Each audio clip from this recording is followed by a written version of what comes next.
Hola, ¿qué tal? ¿Cómo les va? Espero que estén muy bien. Ahora vamos a hablar un poco sobre el Círculo de Praga y algunas cuestiones que tienen que ver con el apunte de la doctora Kobasi, que es uno de los textos con los que vamos a trabajar en el curso de lingüística.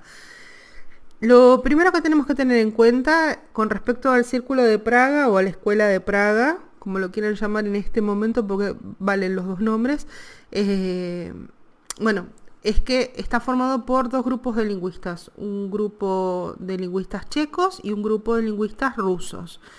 Los principales exponentes de ambos grupos son Matesius y Trubetskoy, pero también formaron parte de estos grupos de investigación, Habranek, Korinek, Bacek y Zrenka del lado de los checos y Roman Jakobson y Kachevsky dentro del grupo de los rusos. Fueron muchos más los exponentes, pero bueno, estos son los principales. El grupo de los rusos, Roman Jakobson, Trubetskoy y Karchevsky, fueron los redactores de un programa para el estudio de los sonidos lingüísticos basado en la distinción saussuriana de la lengua y del habla. Esto quiere decir que ellos fueron de los primeros lingüistas que se enfocaron, y en realidad por eso Trubetskoy se considera el padre de la fonología. Bueno, justamente ellos fueron los que hicieron un estudio específicamente focalizado sobre el sistema fonológico, tanto desde el punto de vista sincrónico como diacrónico. Ese trabajo, esa investigación, que fue la única que llegaron a hacer de manera exhaustiva los integrantes del Círculo de Praga, se presentó en el primer Congreso Internacional de Lingüistas de La Haya en 1928. Lo primero que ellos plantearon fue que había que distinguir los sonidos del hablar como fenómenos concretos y físicos con respecto a los sonidos de la lengua en términos de una abstracción. Entonces, ellos fueron los que hicieron la primera distinción entre fonética, lo concreto, y la fonología, lo abstracto. Ya tenían un antecedente en Courtenay, pero justamente no lo había desarrollado de una manera tan clara o tan nítida.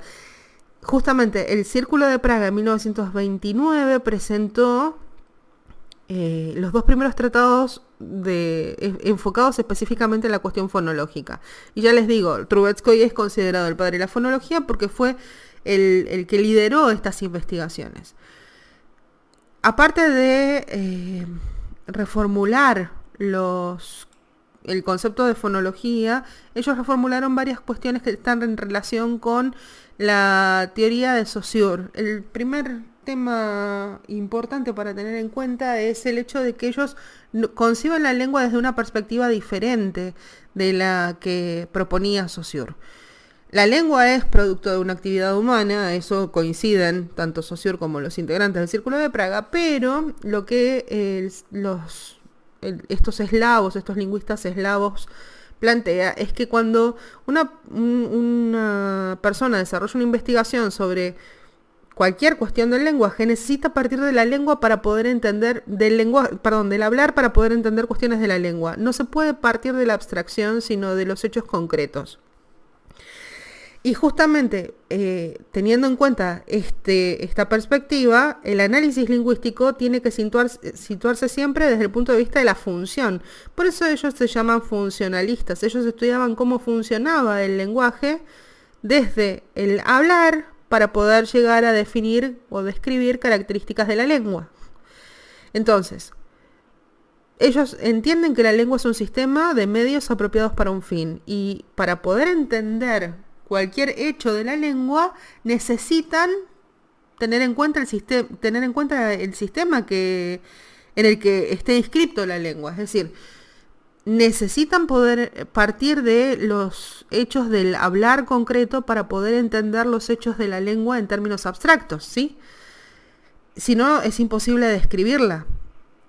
Esa es la cuestión más importante. Para justamente estudiar la lengua, ellos desarrollaron una serie de tesis. Son las 10 las que se presentaron en el primer Congreso Internacional. No se preocupen, no las vamos a tener que estudiar todas.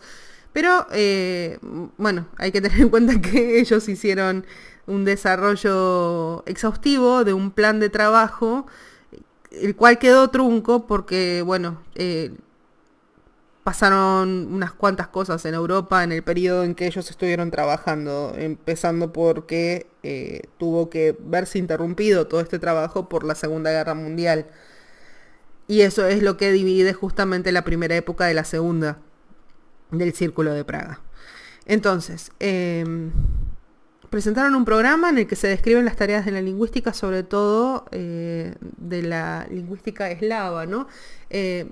Ellos estaban muy en contacto con los integrantes de lo que se conoce como el formalismo ruso.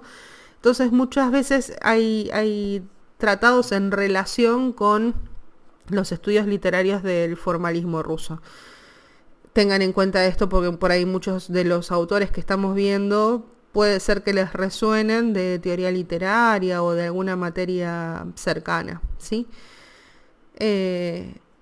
Trazan puntos de partida en cuanto al estudio estructural de la lengua y, por supuesto, esto incluye la cuestión poética. Y van a hacer un estudio que tiene características particulares, lo que las vamos a ver ahora mismo. Lo primero que tienen que tener en cuenta es que ellos hablan de, en la primera tesis lo que quieren estudiar es justamente cuál es la característica de la lengua. Y a partir de eso, de ese estudio de la lengua, van a desarrollar otras tesis en relación con la cuestión fonológica, que corresponde a la segunda, la función poética del lenguaje corresponde a la tercera, y las restantes tratan temas diversos, qué sé yo, cuestiones de semántica, de léxico, en fin. Las dos primeras tesis, les decía, son las que nos interesan a nosotros. Y la tercera también la vamos a ver en parte, porque vamos a estudiar cuestiones de la función poética, no en este video, ¿sí? En otros. Pero bueno, ellos trazan el camino para poder llegar a explicar cuestiones de la función poética, que era uno de los aspectos que más le interesaba, por ejemplo, a Roman Jakobson, también a Mukarovsky. La parte importante en relación con la primera tesis es primero la reformulación de la lengua. Yo les decía que ellos entienden que la lengua es un sistema funcional y por lo tanto tiene una finalidad. Entonces, los estudios tienen que partir del hecho del hablar y no de la lengua en términos abstractos.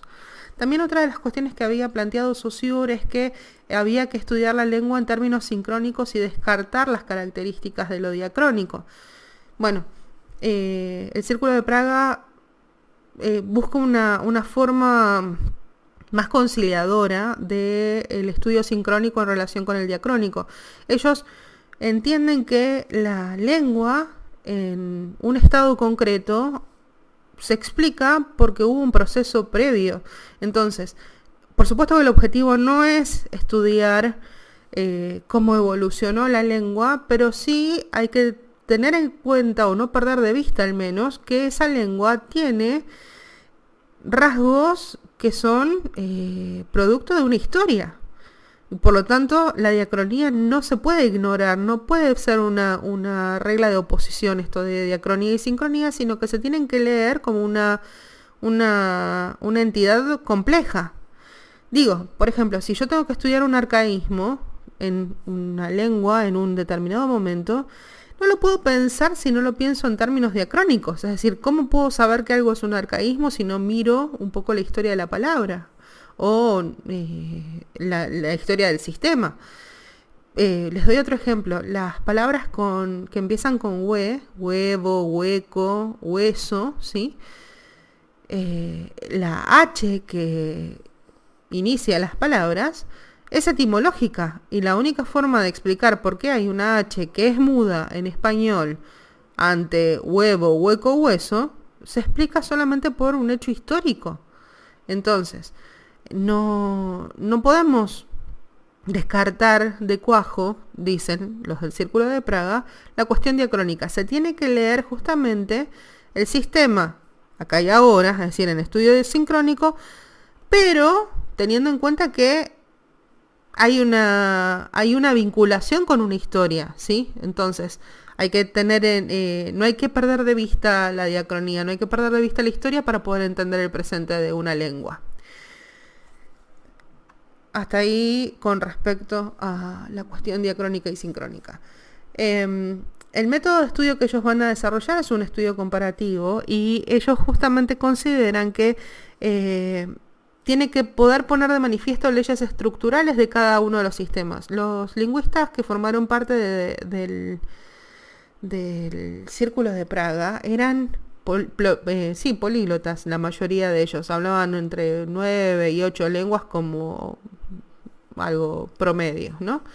Bueno, y ellos consideraban que el lenguaje podía ser estudiado siempre y cuando pudiera contrastarse una lengua con otra. Entonces, para poder acceder a un mejor estudio, ellos estudiaron muchas lenguas, ¿sí? Y las contrastaron. Y también contrastaron las obras literarias desde esta perspectiva, ¿no? Otro de los elementos que caracteriza las primeras tesis es la concepción funcionalista, de la cual ya veníamos hablando también. Ellos analizan desde el hablar, desde los textos concretos, y sobre la base de eso acceden a un sistema abstracto. La segunda tesis está más enfocada a las cuestiones que tienen que ver con el plano de lo fonológico, es decir, ellos estudian los fonemas, los rasgos fonológicos, ¿cómo se llama? Los alófonos. En relación con eso después estudian los deícticos, pero para poder entender cuestiones de énfasis. También estudian las cadencias, figuras de dicción en relación con el plano de lo fonológico. Nosotros no vamos a trabajar mucho de esto. Y la tercera tesis, que es la que está redactada por Jacobson y Mukarovsky, está enfocada en las cuestiones más literarias. Ellos tratan de delimitar qué es lo literario y lo poético, tratan de estudiar la función poética del lenguaje y a partir de eso, aportar un poco de teoría desde el punto de vista funcional. Es interesante que desde este punto de vista uno de los grandes aportes que desarrolló esta tesis fue base del estudio de la pragmática, es decir, ellos de alguna manera se estaban adelantando a los estudios de pragmática por concebir la cuestión funcional en relación con las producciones, no solamente literarias, sino de cualquier otra naturaleza. Reorganizaron el sistema del estudio de la lengua, les decía en la primera tesis, y ahora me voy a concentrar justamente en las características que tienen que ver con el lenguaje en relación con esto. Los lingüistas del Círculo de Praga entendían que para poder estudiar una lengua es necesario organizar niveles de estudio. Entonces, ellos establecen una primera diferencia entre palabra y agrupamiento de palabras, y a partir de eso ellos entienden que las palabras tienen cierta autonomía. Entonces, a partir de eso, de ese principio de autonomía, ellos estudian la lengua en niveles gramaticales. El primer nivel, el más cercano a lo que hoy podríamos definir como semántica, es el plano de la teoría de la denominación lingüística, que justamente tiene por objeto de estudio la palabra, ¿sí? Ellos dicen que los sistemas de denominación presentan formas distintas. Entonces yo puedo explicar de una palabra si se desarrolla, si lo que aparece es una derivación o una composición o una combinación de palabras. Y también puedo distinguir de una palabra si es un sustantivo, si es un adjetivo. Entonces puedo categorizar las palabras de acuerdo con una determinada clasificación, y también puedo entender si esa palabra es derivación de otra o se combinan elementos de otras palabras, etc. Entonces, desde esta perspectiva, ellos van a estudiar la palabra en términos funcionales, pero también ellos consideran que se puede estudiar desde la cuestión de la forma que tienen las palabras, y por lo tanto un segundo nivel es el de la morfología. Pero ellos no consideran la morfología como un plano que esté separado de la teoría de la denominación lingüística, sino que lo atraviesa. Entonces, nosotros vamos a ver que hay un plano de características del estudio de la semántica, que es el estudio de la denominación lingüística, un segundo plano que ya lo vamos a ver, que es el de los procedimientos sintagmáticos, que están en relación con lo que después se conoció como sintaxis, y estos dos planos están atravesados por la morfología. En relación con la teoría de los procedimientos sintagmáticos, justamente lo que estudian o pretenden estudiar es la cuestión del agrupamiento de palabras, es decir, cómo se ordenan las palabras, cuáles son los procedimientos básicos de organización en los sintagmas, que de hecho lo que llegan a plantear es que el procedimiento sintagmático básico es la predicación, y eso es lo que le permite al lingüista establecer lo que se entiende por frase, ¿sí? Y ellos hacen una distinción entre frase y proposición, que ya la vamos a ver.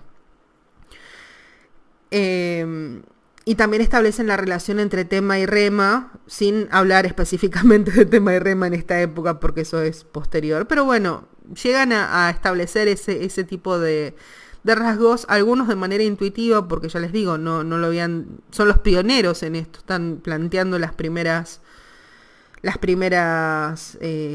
definiciones. Y bueno, justamente ellos hacen una distinción entre lo que se entiende, ellos lo llamaban por tema y enunciado, es decir, lo que hoy llamaríamos tema y rema, es decir, un tema sobre el cual se hace una predicación, se aportan novedades, ¿sí? Es aquello que viene conocido, aquello dado, y aquello predicado es lo que se aporta como información nueva, ¿no? La morfología, les decía, no es una disciplina paralela respecto de las otras dos, sino que la atraviesa. Entonces, cuando nosotros estudiamos morfología en términos del Círculo de Praga, lo que estamos viendo es que esa morfología se va a manifestar tanto en la organización de las palabras, en los procedimientos sintagmáticos, y también en la composición de la palabra, es decir, en la denominación lingüística. En relación con esto, Mathesius había también planteado que la única forma de poder estudiar estas características es a partir de un corpus verificable, es decir, siempre estamos hablando de emisiones orales y escritas, es decir, del hablar, para poder llegar a entender justamente los rasgos que tienen que ver con lo más abstracto, que es la lengua. En relación con el sistema de niveles, ellos entendían que la lengua es un sistema de niveles correlacionados, y bueno, justamente por esa cuestión, Mathesius plantea que estos niveles, el fonológico, el morfológico, el sintáctico, el semántico, tienen como dos facetas, ¿sí? Como si fuera un subsistema cada uno en sí mismo, y esas unidades formaran inventarios que deben ser estudiados de manera separada. Y entonces los reorganizan en cuanto al plan de estudios desde dos niveles de análisis, cada uno de estos sistemas de niveles.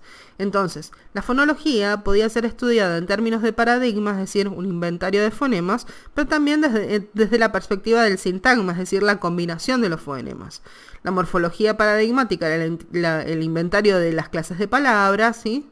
Los morfemas, todo lo que es constitutivo de la palabra, pero también hay una morfología sintagmática en la que se pueden estudiar las secuencias y las reglas de organización de esas entidades morfológicas, ¿no? La sintaxis paradigmática tenía que ver con el inventario de oposiciones, es decir, yo puedo tener un verbo transitivo que lleva complemento directo, pero también puedo tener un verbo transitivo que lleva complemento directo y un complemento circunstancial de lugar, por ejemplo.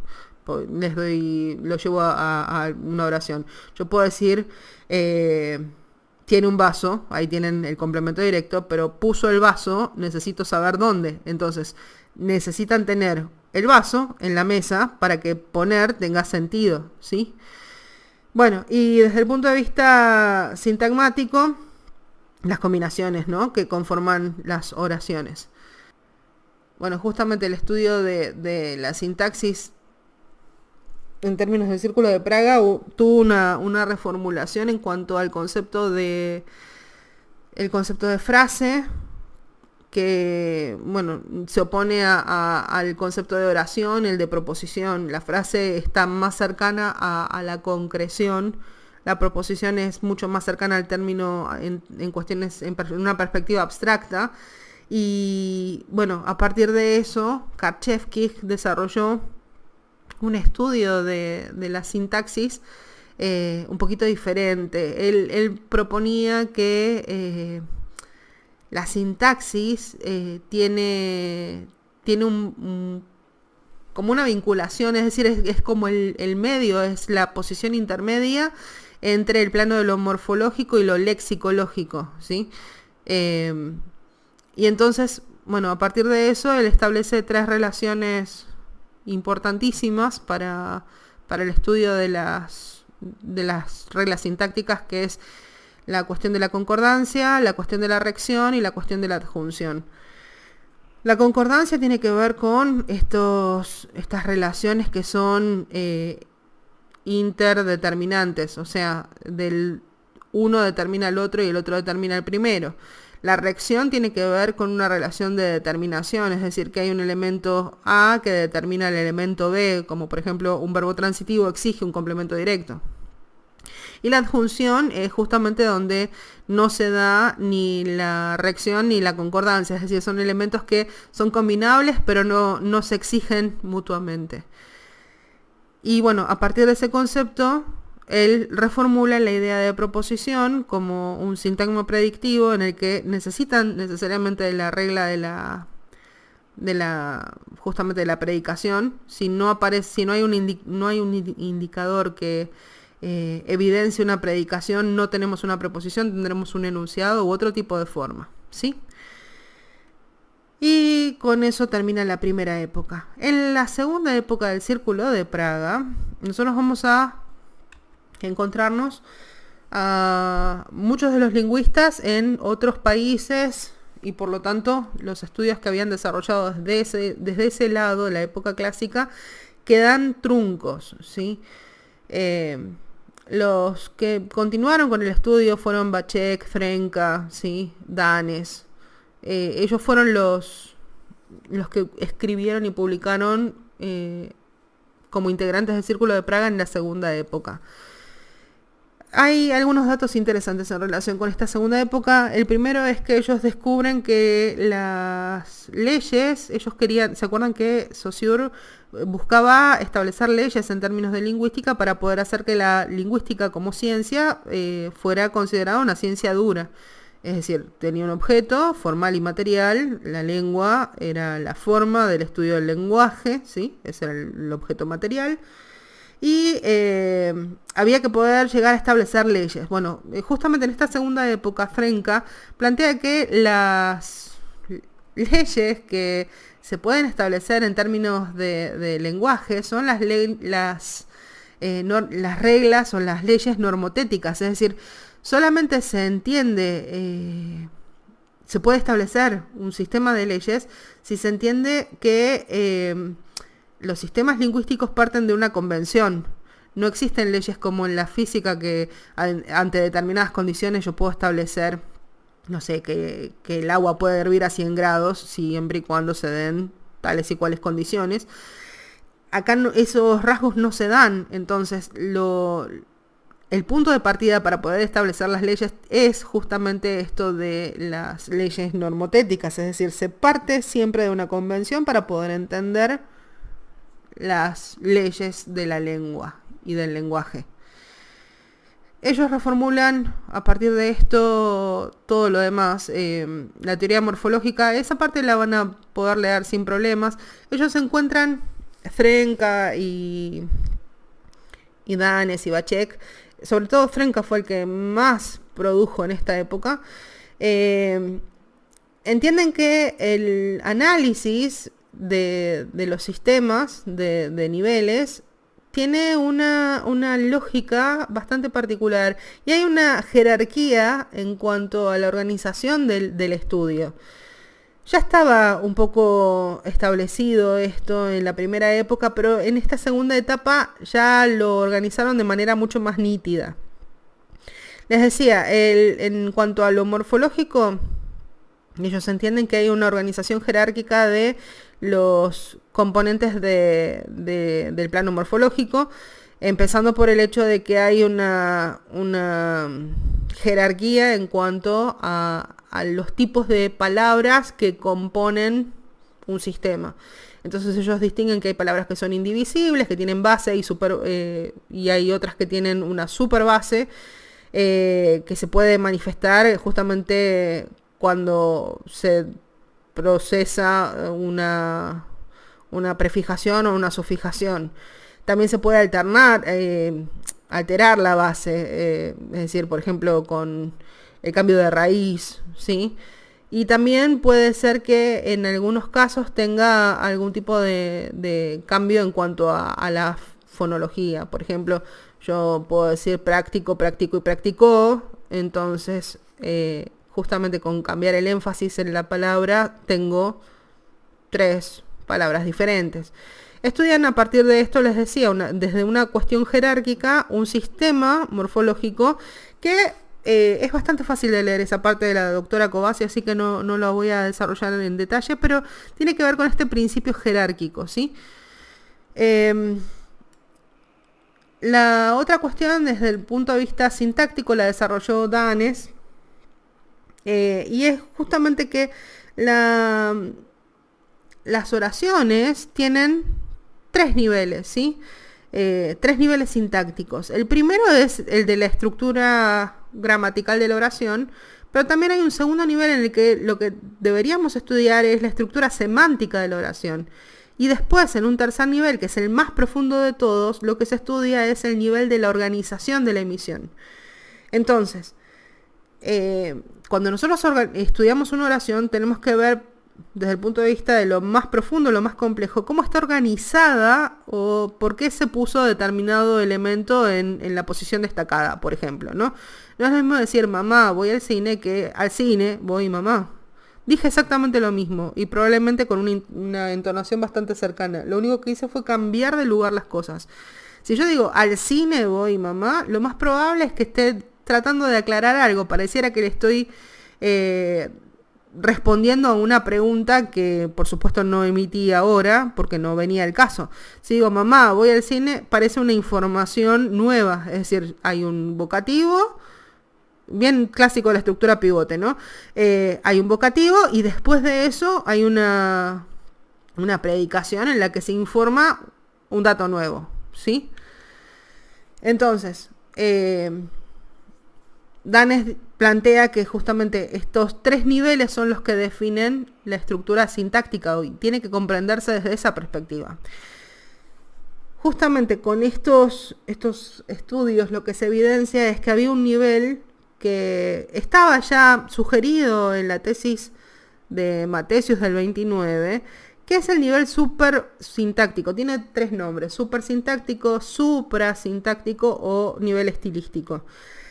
Y en realidad este nivel es el más profundo de todos y es el que define toda la estructuración posterior. Con esto quiero decir, por la intención que tiene un hablante, se definen y se organizan las unidades que van a componer ese proceso que yo voy a tener como texto posteriormente. Entonces, la selección de palabras que yo uso, la elección del verbo que yo utilice, me va a dar una forma determinada y esa forma va a tener determinadas, o sea, va a tener ciertas reglas y esas reglas son a partir de aquella intención que yo tuve. No es lo mismo decir, ay, qué lindo, que decir, ay, te queda precioso. No es lo mismo decir, mamá, voy al cine, que al cine voy mamá. Las intenciones son diferentes, ¿sí? Y eso hace que el hablante elija desde la intención todo lo demás. Por lo tanto, el nivel que regula los demás niveles es el supersintáctico, suprasintáctico o nivel estilístico. Por supuesto que no lo llegaron a desarrollar porque justamente en torno a la década del 60 ya vamos a ver que llegó Chomsky y reformuló toda la cuestión. Y además, bueno, ya estaban muchos de los lingüistas del Círculo de Praga, ya estaban mayores. En fin, bueno, quedó trunco todo este estudio, pero bueno, ellos detectaron, y es súper importante esto porque vamos a verlo, lo vamos a retomar justamente en Chomsky. Hay un nivel que es el organizador, como si fuera el director de orquesta de todos los demás niveles. Y ese nivel fue detectado en el 29 por Mathesius, y que a partir de ese estudio se desarrollaron un montón de cuestiones que tienen que ver con lo funcional que hasta Saussure no habían sido tenidas en cuenta. La última cuestión en relación con esto es el tema del centro y de la periferia. Nosotros habíamos visto con Saussure que los signos tienen valor, por lo tanto ocupan una posición en el sistema, y esa posición se define por 3 rasgos: por la oposición, es decir, aquello que es femenino no es ni masculino ni neutro; por contraste, aquello que es femenino corresponde al género y no al número, ¿sí? Ahí tienen el contraste, que es combinable con un número, por supuesto, pero no es ninguno de los elementos que componen el número, es un elemento que compone el género.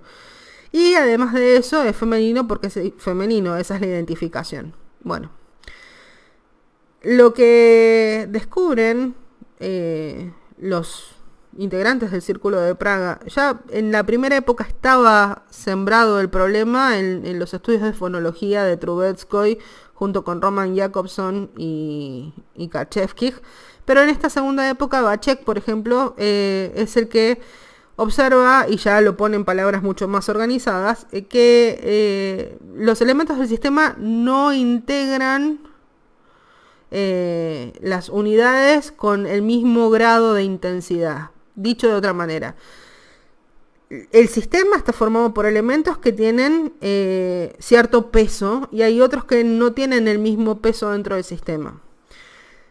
Es decir, hay algunos elementos que tienen un bajo grado de integración, o que quizá ni siquiera estén integrados, y que son justamente los rasgos periféricos. Les doy un ejemplo. Nosotros cuando tenemos en español la vibrante doble tierra, ¿sí? Nosotros escribimos tierra con un dígrafo, ¿no? Es decir, R.